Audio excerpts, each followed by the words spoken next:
आजच्या पत्रकार दिनाच्या मी मनापासून शुभेच्छा देतो आणि जळगावमध्ये महानगरपालिकेच्या निवडणुकीच्या निमित्ताने भारतीय जनता पार्टी शिवसेना महायुती ही पुन्हा एकदा शहराच्या विकासाकरता मैदानात उतरलेली आहे। 5 वर्ष आम्हाला या शहराची सत्ता हातामध्ये देण्यात आली। त्या काळामध्ये मोठ्या प्रमाणात विकासाची कामं केली आणि विशेषतः कमी कालावधी मिळाला तरी देखील चांगल्या पद्धतीनं शहरामध्ये अनेक प्रकल्प आपण सुरू केले। विशेषतः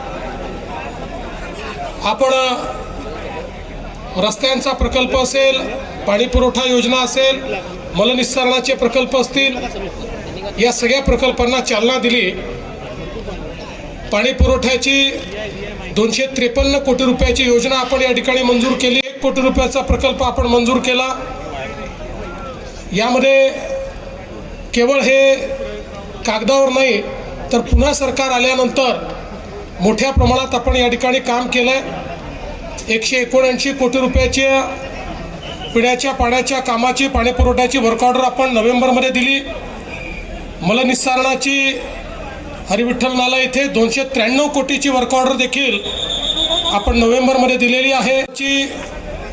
पिंपराळा आणि खेडी नाला इथे 383 कोटी रुपयाची वर्क ऑर्डर आपण दिली आहे। पंपिंग स्टेशनची 172 कोटीची अशी जवळपास 884 कोटी रुपयाची कामं या ठिकाणी आपण या मलनिस्सारणाकरता जळगाव शहरामध्ये दिलेली आहेत।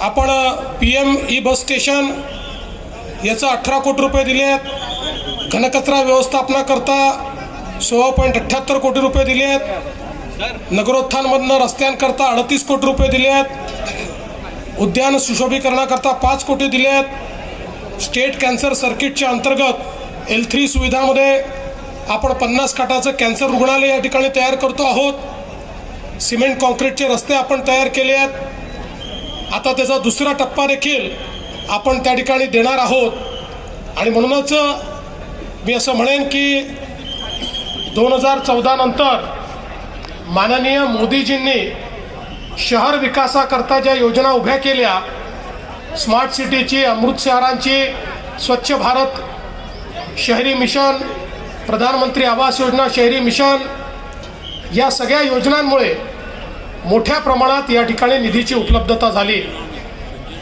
सन्माननीय गिरीश भाऊ असतील, गुलाब भाऊ असतील आणि आमचे आमदार राजूमामा भोळे असतील, या सगळ्यांच्या नेतृत्वामध्ये, सन्माननीय खासदारांच्या नेतृत्वामध्ये अतिशय चांगल्या पद्धतीनं विकासाचा प्रयत्न आम्ही केला आहे। आपण बघा, 2014 पूर्वी 800,000 कोटी रुपयाचे आम्ही प्रकल्प घेतले। 800,000 कोटी सोडा 50 कोटी रुपये देखील महानगरपालिकेला शासनाकडनं मिळत नव्हते।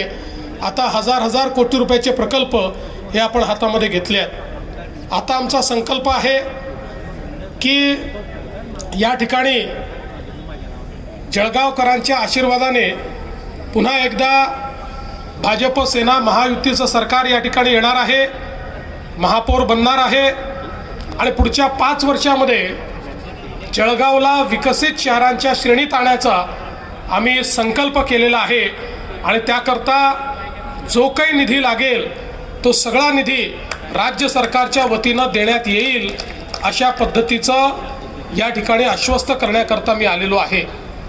आम्हाला इथले रस्ते असतील, इथले पिण्याचं पाणी असेल, इथली उद्यानं असतील, या सगळ्या गोष्टी तर करायच्याच आहेत, पण त्यासोबत आपल्या तरुणांच्या हाताला काम देण्याकरता या भागामध्ये उद्योग आणायचे आहेत आणि त्याकरता आपण आता जळगाव जिल्ह्याला स्पेशल दर्जा दिलेला आहे।